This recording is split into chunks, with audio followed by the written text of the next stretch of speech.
remain standing and join us for the Pledge of Allegiance. I pledge allegiance to the flag of the United States of America and to the republic for which it stands, one nation, under God, indivisible, with liberty and justice for all. Thank you.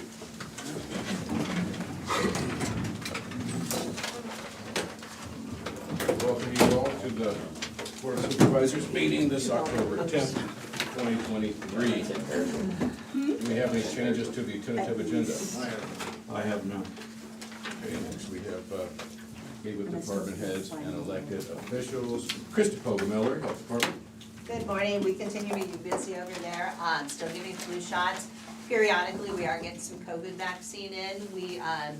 We got a small amount of doses for private pay and people with insurance, and so we've given those. We've ordered some more and hoping to get those in the near future. So anyone that's looking for a COVID vaccine, I encourage them to call our office and we can at least get them on a list and let them know how soon we're anticipating that. We do still have the Bridge Access Program COVID vaccine, which is for people that are uninsured or underinsured, and then that would be given at no cost. So, and we give those on Thursdays from 8:30 to 4. Which ones are, what are you giving on Thursday? Flu and COVID vaccines. Okay. But currently, we don't have any of the private or insurance. We only have for COVID, we just have the uninsured and underinsured COVID vaccine. Okay. Lisa Schaefer, County Attorney. Staying busy as usual. I did want to let everyone know next Tuesday we are co-hosting the Clothesline Project at the auditorium with the Burlington Police Department, the Domestic Violence Intervention Project, and the Rape Victim Advocacy Program. What did you close mine? The Clothesline Project. Okay. So what the Clothesline Project is, it was actually began in 1990 in Hyannis, Massachusetts. Survivors of domestic abuse there were trying to find a way to bring awareness of domestic violence in a way that just wasn't rattling off a bunch of numbers that frankly most of us can't wrap our minds around. And so they were somewhat inspired by the AIDS quilts of the 1980s. And what they did was they had survivors of domestic violence do basically art therapy on a t-shirt. And then they hung the t-shirts for their Take Back the Night rally that year.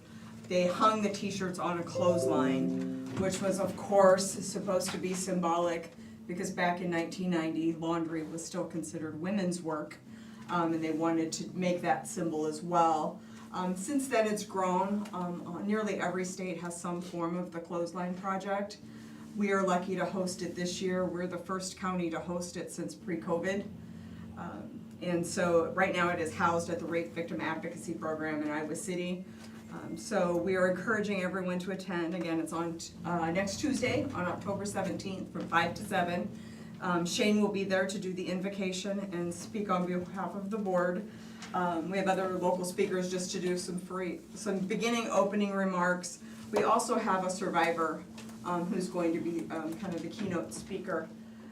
But it's just a very impactful way to bring awareness of, I think, something that even today in 2023, people are still kind of hush-hush to talk about, especially when it's happening to them or someone in their family.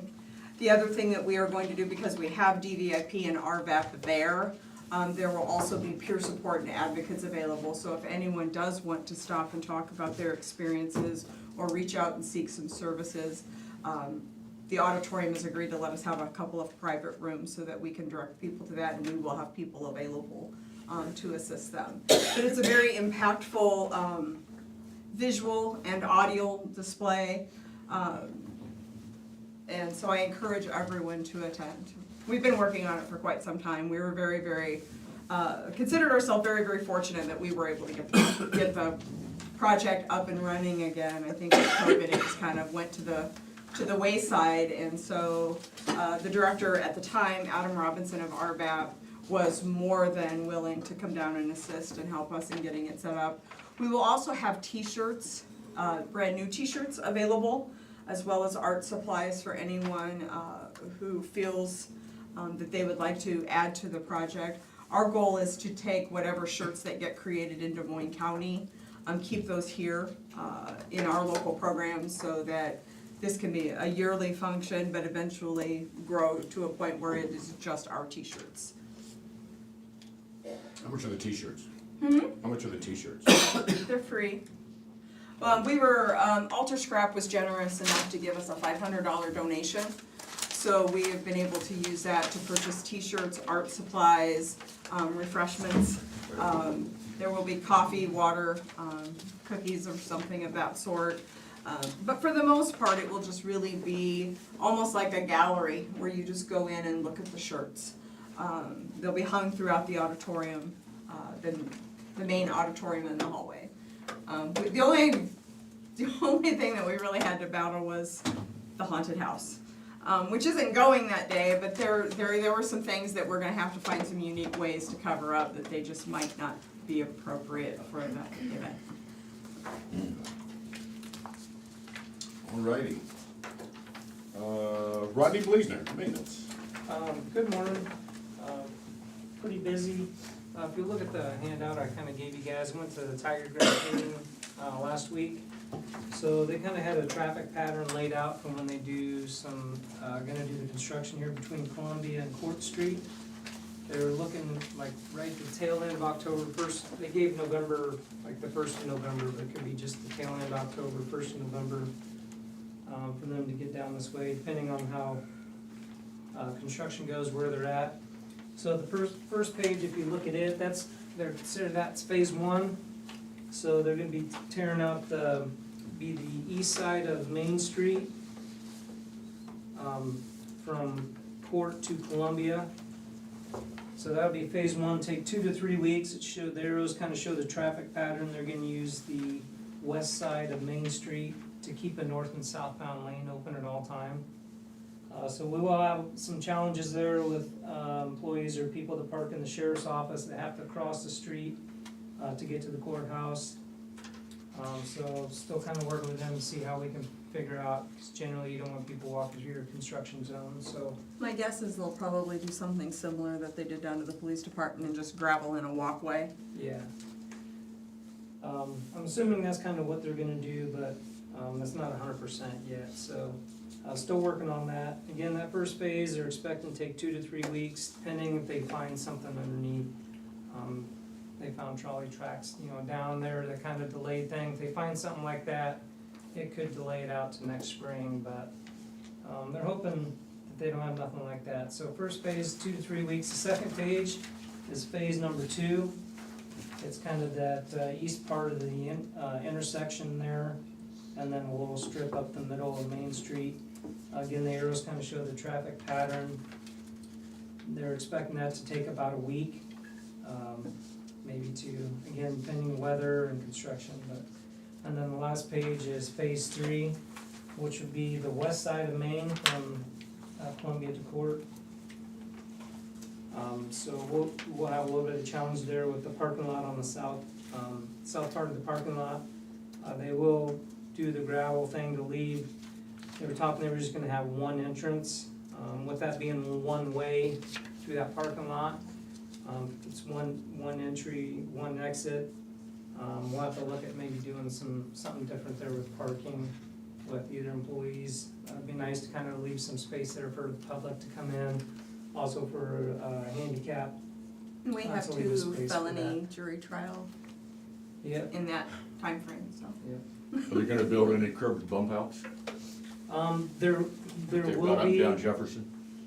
Yeah, there will be right on the, if you kind of look at that, there's the darker gray is the existing sidewalk, and then there's kind of a lighter gray on the outside of that. There's some bump outs that'll be there on the south parking lot. There's some bump outs, and also on the sheriff's office side, on the east side, there's a bump out kind of where it curves around, where they come off the freeway through that intersection. That's gonna extend clear out and around as well. So there is some bump outs kind of there, and obviously at that main intersection, there's gonna be some, so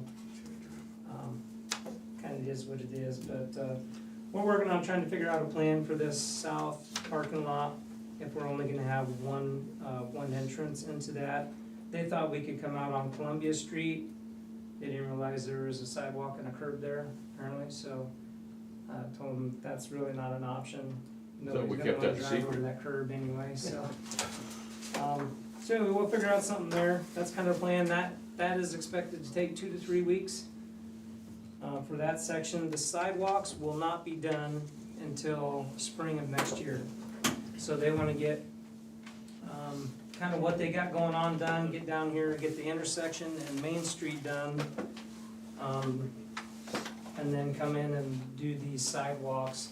Their goal is to get Main Street completely done, like the street part of it, and what they got down there, and then hit the sidewalks like March, April, as soon as they can in the springtime. So Main Street would be done. Probably we'll have a little bit of transition between the work they're gonna do with the street and the current sidewalk. Probably be some gravel, some transition there throughout the winter.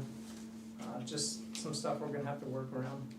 It's gonna be inconvenient, it's not gonna be fun, but it's part of the project, part of construction, and we'll get through it. We'll do the best we can with trying to sign everything off, keep people informed, and we'll go from there. If the public has any problems, should I contact the county engineer? Yes, absolutely. I think it His was number established is- yesterday that you do not deal with the city issues. I tried, that's the next generation. The cell numbers, 319. We've lost all generation. No, if they have any, honestly, this is a city project, so if any Nick McGregor. public has any questions, yeah, contact the city manager, or Nick McGregor, anybody from the city there, then call City Hall and talk to them, so.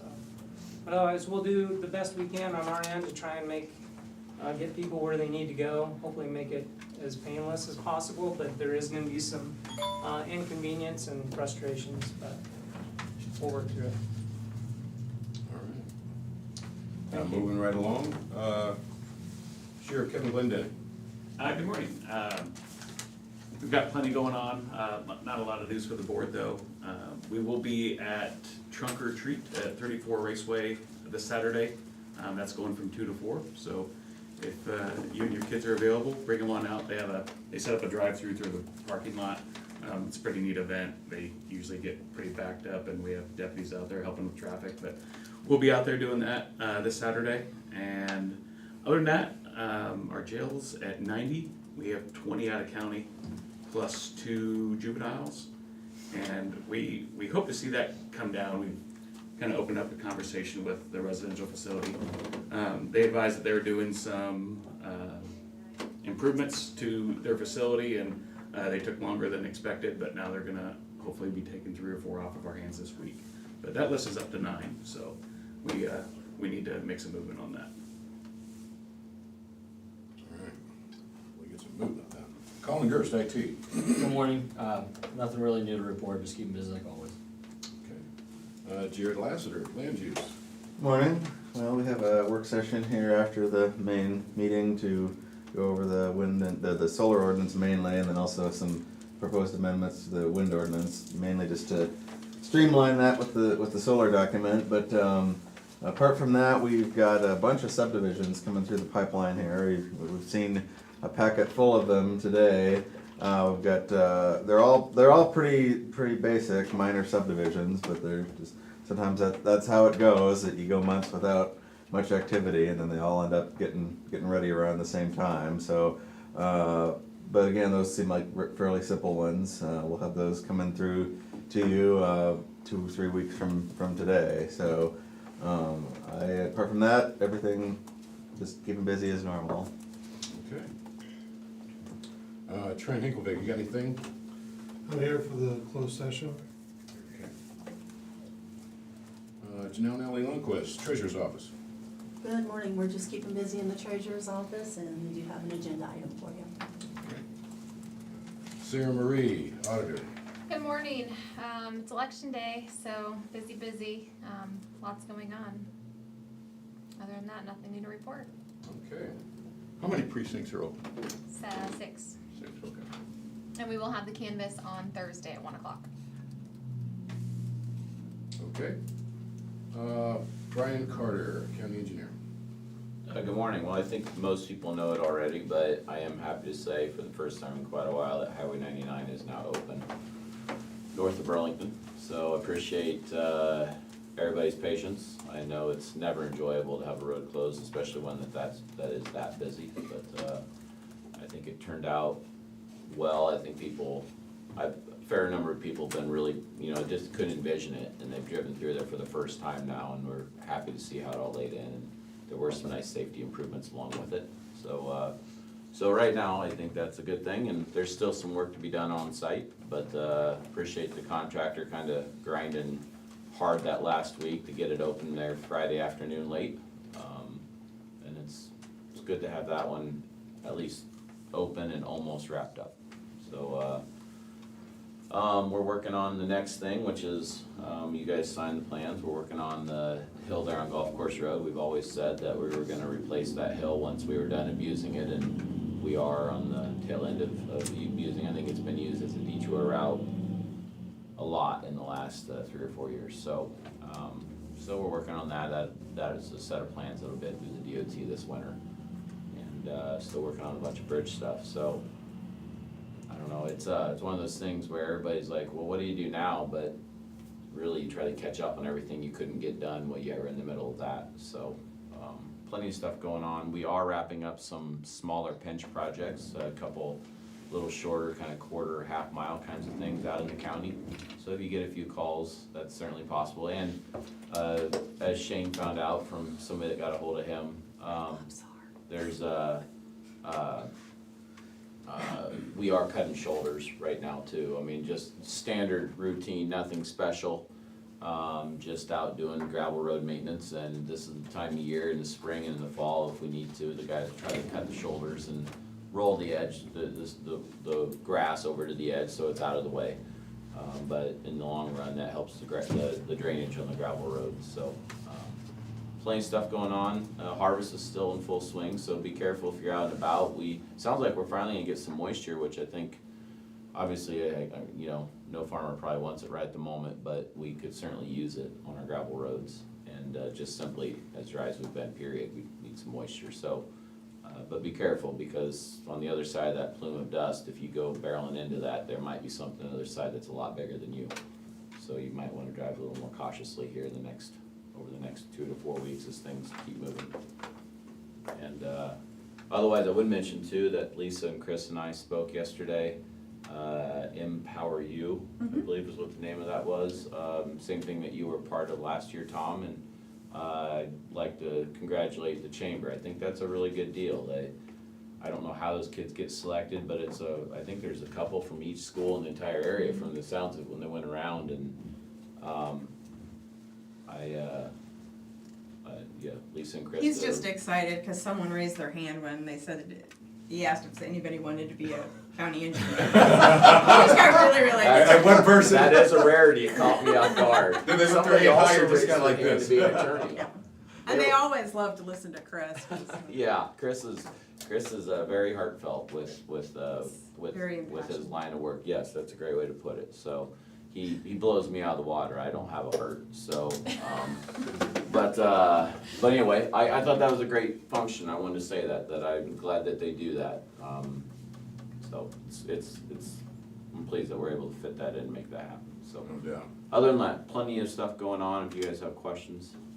One. Yeah. Have you had any response or any, you've got the horse and buggy signs up now? Yeah, somebody stole one. Is that the response that you were looking for? No. I'm still a little naive, I I'm guess. quite sure that when Kevin's guys are driving by, somewhere at some point over the next 6 months, and whoever stole it's dumb enough to hang it on the outside of their shed, it'll stick out like a sore thumb, and they'll probably have a conversation with them, cause they're real good about that. To be honest with you, I can only think of one other, what I'm gonna call new sign or new, I guess it's not really sign or reflective thing that we've done in the 20 years I've been here that got more response than I've had from the horse and buggy. A lot of people have noticed them, a lot of people have said stuff. Pleased that they're up. Typically it's from somebody in the area. It's not like somebody just random driving by. Or somebody random driving by will say something about the sign, because it's obviously different than what they've seen. But the locals appreciate them being up. You're killing me, in the whole hospital case, part of my argument that we're not like Van Buren County is Van Buren County has horse and buggy signs every 5 miles. We don't have to have those. Trust me, I could have done without it, but they moved in and that's the way it goes. Well, I will tell you, I went out to the one that off the Minneapolis Road that, what's the Snicker place? Yeah, And I went out there and they do have some awful good sweet stuff out there. Oh my God. I have heard that. I've not It's been just out to there. die for. And the gentleman out there himself, I sat down at the table with him and my friend, Larry Krieger. We had coffee with him and he couldn't thank us enough for having that sign up. After Larry did, I didn't tell him who I was. Larry told him and he just thanked him, I'll bet 4 or 5 times that them signs are up. Yeah, I mean, hopefully people don't, I mean, unfortunately, the way it goes with signs, that eventually they kind of start ignoring them and settle in. But I also think, I mean, when you talk to folks from the different areas, whether it be Kelowna or Van Buren County, that they do adjust to the fact that they need to be watching for that. It's more the out of the area, and that, by out of the area, I'm not talking like different county. I mean, somebody from 5 miles away that happens to just be going in that vicinity for one time, they're the ones that really, really have to pay attention, because they're not accustomed to cresting a hill and coming up behind a horse and buggy. Maybe this time of year with farm equipment, maybe that's more likely, but it's an all year thing, obviously. So, I guess I would mention on the sign thing, one other thing. One of the things, the thing we got the most comments about over the history of time was we went along and all of our curve signs, going around curves, and all of our stop signs approaching at paved roads, we put reflective strips on the posts. And we've had a lot of good comments about those, helping people kind of traverse those locations or know where that stop sign is at night.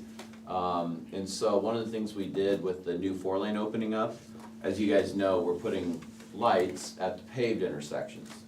And I have had a few folks call and almost demand lights at the gravel road intersections, and we're not going to spend that kind of money. You can drive all the 4 lanes in Iowa, you're not gonna find lights at every gravel road intersection. People will adjust. I know it is hard to find your road when everything's brand new. I get that, but they will adjust. But what we did do is, because we've had such good response to the red reflective strips on stop signs, the yellow reflective strips on the going around curves on paved roads, that we ordered white reflective strips. And so if you're coming one direction or the other and you're coming at a gravel road, which would obviously, if you're looking to turn, would be on your right, we put a white reflective strip with the DOT's blessing on the oncoming face of the post for the stop sign. So it's one more thing to help people identify an intersection that's not going to get a light, no matter how badly they really wish to have a light. And so hopefully that will help people as they adjust, I guess, to trying to find things, particularly at night. The lights that I'm talking about, I think all of the bases got poured late last week, I wanna say. So there's a chance that the rest of the lights, the balance of the lights, will be going up here within the next week or two, if the contractor can make it fit into his schedule. So don't be surprised if you get some comments. Obviously, again, those are at paved road intersections, and those tend to be the busier traveled intersections, so people will notice those. And they'll take note, and it'll generate positive responses. It'll also generate, well, I want that at so-and-so place, and I've already had that. So, and that's fine. Those are conversations I'm happy to have. I've had plenty of them already. We also, since we were doing that, since we had lights on order, we actually extended the kind of the approach of the light at the paved intersection thing, and we're adding one south of Burlington at what is that? Shouldn't be drawing a blank. I want to say Hartman Road, but I don't believe that's what it is at the intersection. But right there north on the north edge of Randy Weingard's. 60th. 60th. Yeah, sorry, I've got too many roads floating around in my head. We're gonna put a light base there at that paved intersection. And actually there's another one going in a couple other intersections. So there's some stuff beyond the 4-lane area north of town that we've decided is a a good approach, and for what we were paying for those lights, we decided to expand it to some other paved road intersections. So, anyway, still a lot of stuff going on, even though the major one that caught everybody's attention is mostly complete at least, so. Everybody good? Thanks, Brian. Yeah. I did receive a text from Chris. He's not gonna make the meeting this morning. They're getting prepared for a big Halloween this weekend and prepping for the AmeriCorps team. They're showing up on Thursday, so, can't make him appreciate all the work he's putting in. So, moving on, do we have any correspondence, gentlemen? I have none. I received one verbal correspondence. You're out of the doghouse, Brian, so I think I'm share that one. That was the goal all along. All right. Well, that brings us to discussion and vote. Next, we have 5A, which is approval of underground electric line easement with Interstate Power and Light Company. Brian, do you want to, I'm really just the conduit on this, because people, when they don't know where to go, reach out to my office, seemingly. So this is just, I think, a fairly standard utility easement. What it is it's Alliant Energy running a new main line. I'm assuming coming off of their main line along Plank Road, I believe it would be there. So they cut across, this is out by Hope Haven, maybe I should clarify where it's at, it's Hope Haven. And they cut across county-owned property, then they jump into a road easement, which they'll do with the city of Burlington. And then to come into the Hope Haven area or facility or wherever they run their main line to, they're back on the county property. So there's a sketch of the easement if you want to kind of see how it lays in here. I was contacted by JCG Land Services, which is a company out of Nevada, I should say, that does land acquisition for counties, cities, utilities. I used to work with them a little bit over in Monroe County when I was over there, so, and they were asking for the, well, they wanted my approval, and obviously I can't sign off for this because this isn't a road project. So that's all this is. You guys have already seen it, so if you're still comfortable with it, I would recommend approval, and I guess I'll get the originals and get it back to them. I would move to approve the underground electric easement, county property out of Hope Haven. Second. moved in second? Sarah Marie? Jim Carrey, Yeah. Tom Brooker, Yes. Shane McCampbell. Yes. Thank you.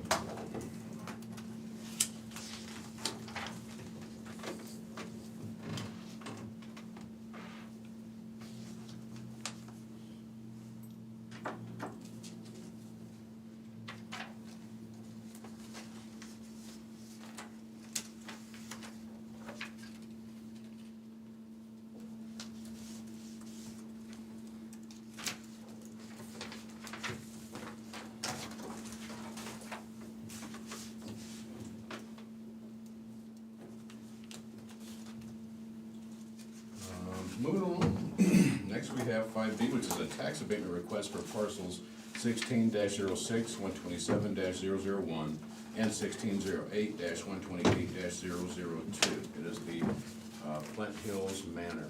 Attention to Moines County Supervisors, dear Sarah, the city is requesting the release of any and all property taxes associated with the following property. I just named the parcel, and the legal description is Burlington Flint Hills Manor, lots 10 of Alley, north of lot 213. Motion to approve. Sarah Marie? Tom Brooker, Yes. Jim Carrey, Yes. Shane McCampbell. Yes.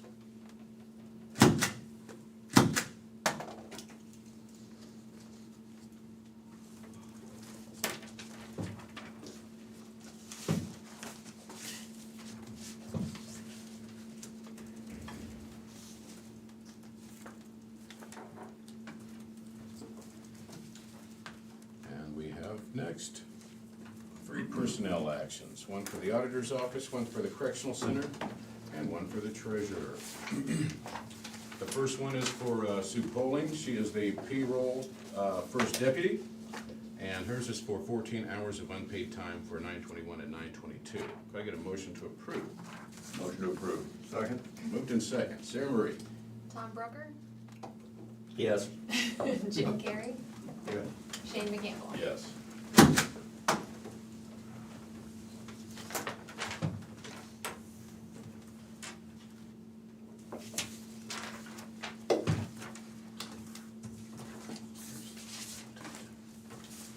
Okay, next we have the correctional center. Now, this is for Kenyatta Rooks, I apologize. Her title is correctional officer, and she's given us her resignation. And she also has days worked for October 20th paycheck and October 15th, 16th, and 17th. So we appreciate her service as well. Can I get a motion to approve? So moved. Second. Moved in second. Sarah Marie? Jim Carrey, Yes. Tom Broker, Yes. Shane McCampbell. Yes. This is making it tough on you out there, isn't it? It is, we're getting a little short, but hopefully we have some changes coming and we'll make some adjustments. But we do wish Kenyatta all the best. She took a position with Young House. She's gonna be working in their treatment facility and she'll be doing good things there, so, but we thank her for her service. All right. And then finally, we have Davis Poole from the Treasurer's Office. Davis is a clerk too with Motor Vehicle Department, and Davis has put in his resignation as well, effective, or his last pay date was 10/10 of 2023. Can I get a motion to approve? Motion to approve. Second. Moved in second. Sarah Marie? Tom Broker, Yes. Jim Carrey, Yes. Shane McCampbell. Yes. And thank you, Davis, for your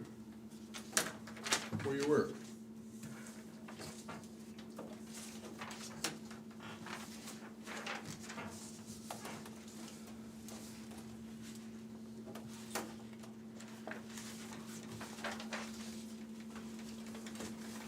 Next, we have reports. We have the Veterans Affairs Monthly Report, the Treasurer's Cash on Hand for June 30th, and then the Treasurer's Semi-Annual Report, June 30th. All these reports will be on file in the Auditor's Office, and you can view them at your leisure.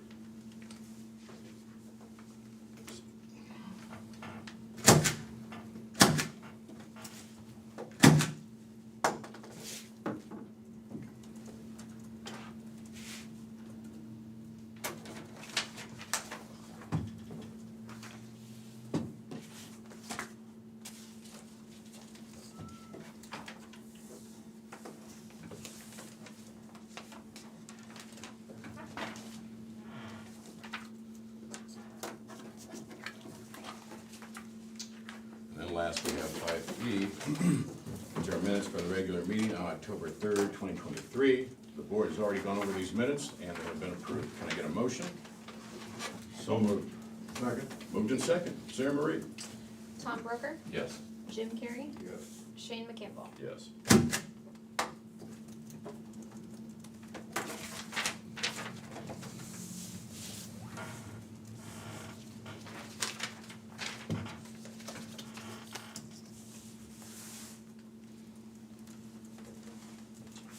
Gentlemen, any other business? I have none. Future agenda items? Committee reports? Thomas? I have none. I have none. James? I have none. Okay, now is the time that we would love to hear from our public. If you have something to say, we want to hear from you. You can call us right now at 319-753-8203 extension 4. Again, that number is 319-753-8203 extension 4. Or you can email us at any time at board@dmcounty.com. That's BOARD@dmcounty.com. We'd love to hear from you. I'm gonna have Jimmy set the timer on that. Is there anybody in the audience that has anything to say? Everybody satisfied there? Okay.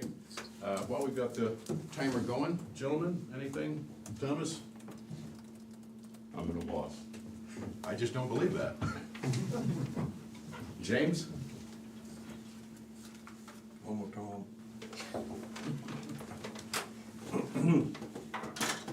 Trent? But Man, that was good. Nobody does it but don't bump like that guy. It doesn't touch his story of hanging the guy over the trench by his ankle. That was good. Rodney, please there. Just would like to thank Doug and Coulter for giving the safety committee a tour last Thursday out at the jail. Had a safety committee meeting out there, so appreciate their time and walking the committee around to check the place out.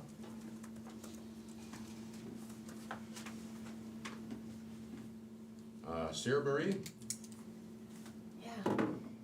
wanna complain about something or something like that? Not here.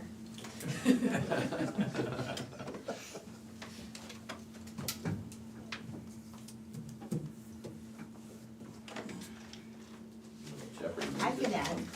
I was gonna say, thank you to Brian. I've driven Highway 99, that road is wonderful, he's done a great job. Yeah, very excited to see that open, but really feel like the safety issue, I told him, I said, when, as I was driving that, I really felt like that really increased the safety to be able to see oncoming traffic, so, nice job. Thanks. A lot of credit goes to the contractor and to the staff, so, Angie Vaughn would be very proud of you, yes. making it safer. And you're out of the doghouse, man, for at least a couple more days till you screw something else up, so. Living it up. I'll enjoy it while I can. Better. All right, well, that's the end of the 2 minutes. Again, you can always call us anytime or email us at any time. We really do, we don't mind hearing from you. So at this point in time, we have a closed session to discuss pending litigation in accordance with Iowa Code Section 21.51C. Can I get a motion to go into closed session? Move to go into closed session. Second. Moved in second. Sarah Marie? Jim Carrey, Yeah. Tom Rucker, Yes. Shane McCampbell. Yes, please. Thank you, everybody.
Motion to end the closed session. Second.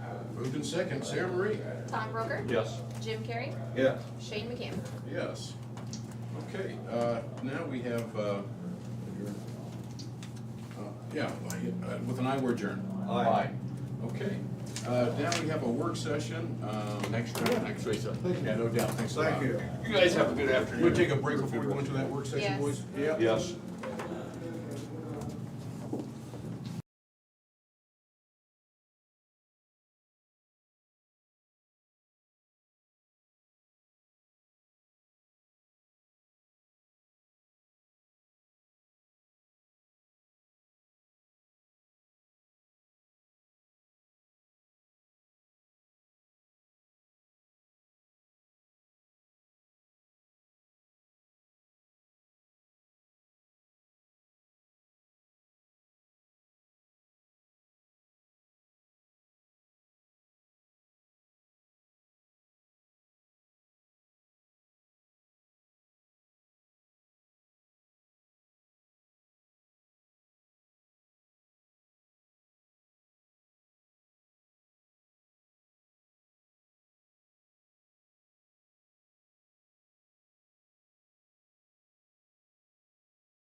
Okay, I want to thank everybody for welcoming you back.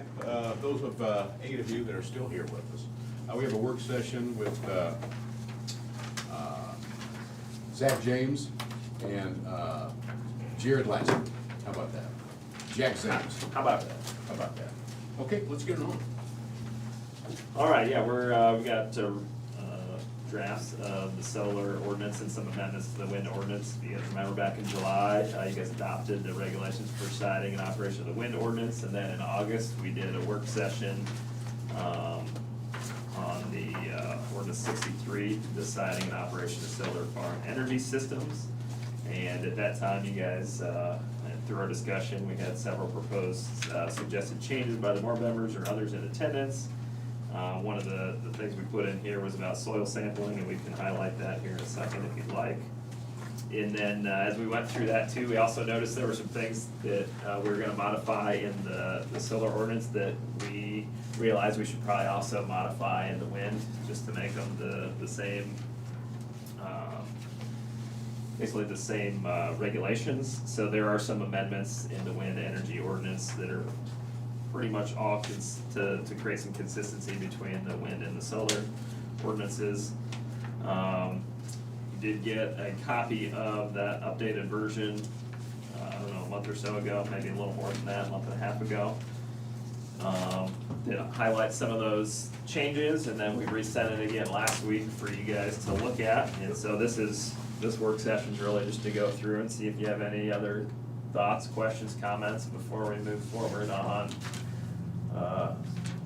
the process to approve the solar ordinance and then amend those few things in the wind ordinance. And if you want us to go through any of these in particular, we can do that, or if you just have specific things you wanna ask questions about, we can do that too. Actually, go ahead. Jim. No, go ahead. What, and I had one thought, actually, just was yesterday, I didn't, on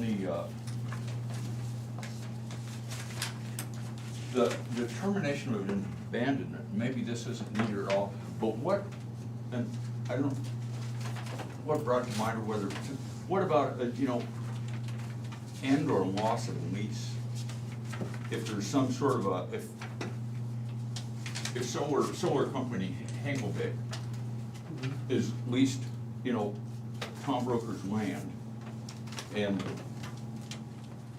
we've agreed, or whatever, anyway, there's some sort of a dispute, and I don't know, shit happens. Does it need to touch that, or is that excess, or? I think it's already addressed, because it talks about, end of operation, so it talks about it not operating for a certain amount of time. Oh, and that's all I was, just thought of, and if we don't need it, we don't need it. I just thought, what if there's if the landowner claims, this lease is ended, or has passed away, whatever, and it's not addressed in the lease documents, and maybe it's not needed.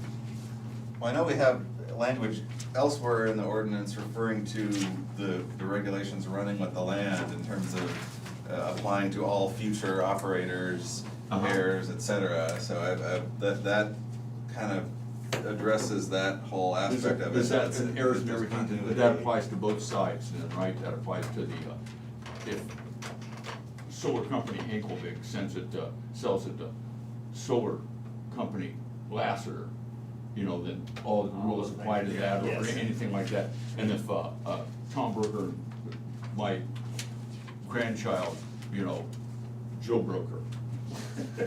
I guess what I'm saying is when you said it applies to all heirs and everything, does that apply to both parties? I probably need to reread Yeah, that yeah. particular thing, but I think that's how it's intended to be, is that, it's whoever continues to operate, if it's the And I land is don't know sold whether or it's a change, the or solar whether farm something is needs to be sold. changed, or whether it even needs to be addressed.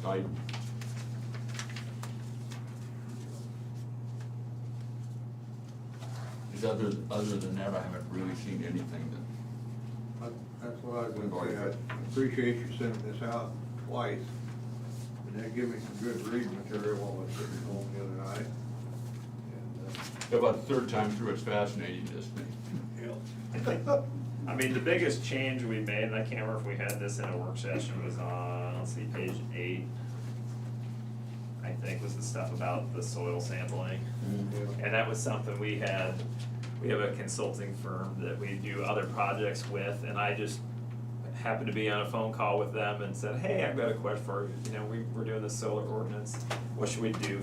How would you approach like soil sampling, and what would you think be the requirements? Cause that's the type of thing they do. So they kinda helped us, guide us a little bit on what makes sense to test for and how you would do the testing and at what intervals and things like that. And there was like the one specific thing about making sure you get a baseline sample before anything goes out there. So that's really crucial, because if you don't have that, who knows what could have been there when they tested 10 years from now. So, he was really good about helping kind of guide us on what they should test for, at how often, what intervals, No, that's great. things like that. So One test per 100 acres, that, the 100 acres is a lot of ground.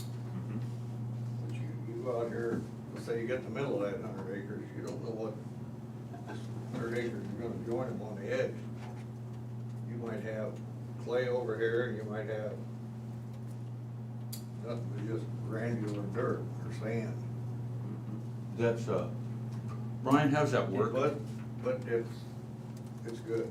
And we could change that. That was his recommendation. I don't remember exactly why, but he just said if you're gonna find something, if you got panels kinda everywhere, you're probably gonna find something at that one location that, yeah. Yeah, might but, get somewhere else, it but- should be, if you've got a 40-acre field, it doesn't necessarily say on the assessment, 40 acres CSR 10, or such and such a soil, to go 11.5 acres to this. You're familiar with what I'm talking about? Well, there's soil maps, and each soil type within a certain area has a CSR rating, and then they're prorated by the acreage of the amount of that CSR rating in that area. So 40 might have 5 different CSRs in it, and these days, it used to be hand calculated, now Austin can pull it up, and it'll do a weighted average, and that's how you determine the CSR of that property. Okay, and I don't know that would affect, like I said, if you've got any sort of leaching onto the soil or something like that, whether the type of this soil would have much effect on that, whether it just, that's, I mean, if you're looking for a certain type of Well, in the contiguous sections, really, generally, is it 160 acres or 200? A section, you mean like an entire section, it's a mile by a mile? 640 acres. So, yeah. So, but CSR is separate from infiltration. I mean, Yeah, you're talking about soil qualities at that point, and there are soil maps that can be done the same way, but CSR and soil infiltration or soil qualities are two different things. As far as that kind of a dynamic, obviously the better quality of soil, the better the CSR, but that's not getting into necessarily what its physical characteristics are. But if you're just looking for a pollutant, it's what you would be looking for, some sort of a contaminant or something as a result of those. It probably wouldn't matter that much what kind of soil it was. It's gonna say, yeah, we can find traces of this, or we can't find traces of that, yeah. So, but I think a section in Iowa, for the most part, is gonna be about the biggest portion of contiguous land you may find. And so then that would have if it's 1 every 100 and you go to 640, then you would have 7 spots within that section that you would go and test. And you're right, you're not gonna test every piece, but you gotta. I was thinking too, we had a conversation, because typically, your contaminants are gonna flow with like where the water flows. But Yeah. most of these places, they're gonna be pretty flat. And there would be a statistical analysis that you could do with that and say, it's like, anytime you're looking for Yeah, this is probably where if something's gonna flow, it's gonna fall in it But you there. need to have, if you've got a population of 100,000, you don't need to go to every one of them. You can take so many of it's been several decades since I took statistics, but, okay. But I think that was probably the biggest, I guess there's one right below that too, I don't think that was in there before, about the bearing of electric lines. Right, yeah. That was something else that we didn't have in there too, I think we saw in a couple other ordinances that we made sure to. Yeah, well, it was in the wind ordinance, but Oh, that's what it was. Yeah, it was actually related to that, because we handle the floodplain administration for Lee County as well, and that proposed solar Oh, farm down there. yes, Looking over that, cause there's some floodplains that are in the vicinity of that, and so I noticed on their plans that there was a statement that all the electric lines would be buried, and doing a little more research, it seems like that's common that they do that automatically, but now that I understand more the intent of why that requirement is in there, it made sense to include it in the solar as well as wind.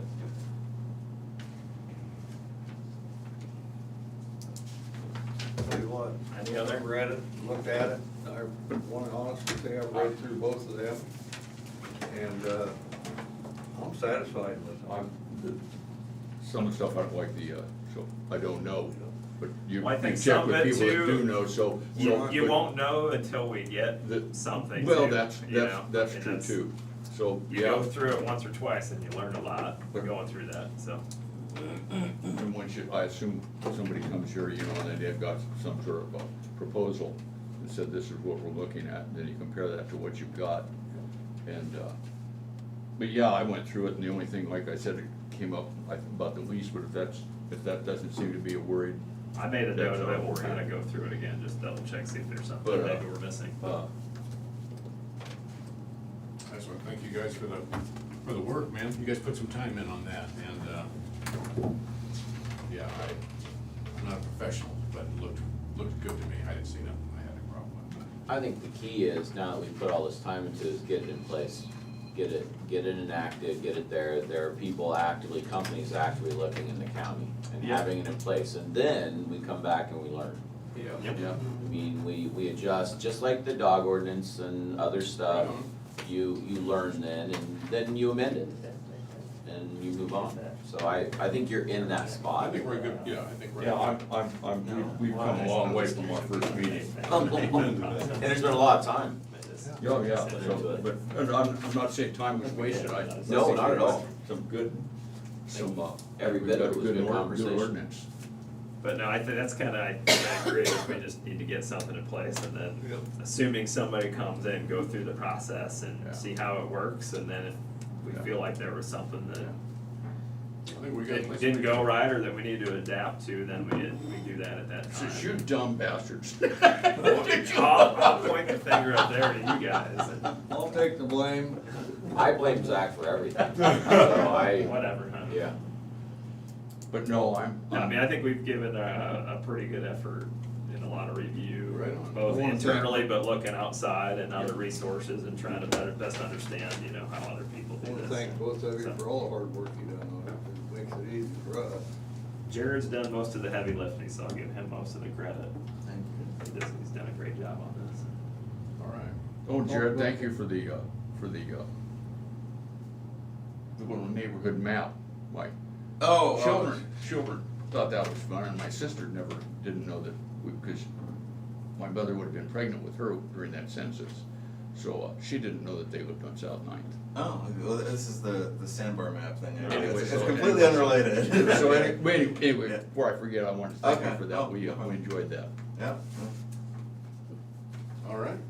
Everybody Well, satisfied? we'll talk to Sarah a little bit too and get the process set up for Okay. public hearings and publishing and all those, requirements that we need to do to go through the approval I process. would, and, For the seller, but also the few amendments on the win as well. yeah. Then put a note on the bottom of it, you know, if anything not legal here, blame Fran. There we go. There we go. Thought we were blaming Your punishment is Zach. you gotta hold somebody by the Blaming legs Jim. while we're doing some work. So just to Well, I'll give, just be pointing fingers. just to give you an idea what this would look like, so for the solar ordinance, we follow the same process that we did with wind in terms of having the public hearing notice published and the ordinance made available for viewing online. And then for the wind, since that ordinance has already been established, I've already put together a list of the individual amendments, which we could do a resolution where it just states each individual section, the language as amended, and that way, that's a couple page resolution there. So that we can be don't approved. have to, go through public hearings? We would have, yeah, You'd have to have a public hearing, you could do it simultaneously with solar, and then, it would just be that, it would just be an addendum to that Oh, other okay. ordinance, and then we'd update that language internally and then post the updated version online. You wouldn't have to post that entire ordinance just because it's being amended. Right, but we would have to notice, we can do it in simultaneous timelines. Yes, We would yes. have to notice both though. separately. Yes. Yeah. We're gonna have to publish the whole damn ordinance again. What's that? For wind, Don't- yeah, don't just, have to you publish just the have to whole damn publish wind ordinance. the amendments to it, Yeah, also.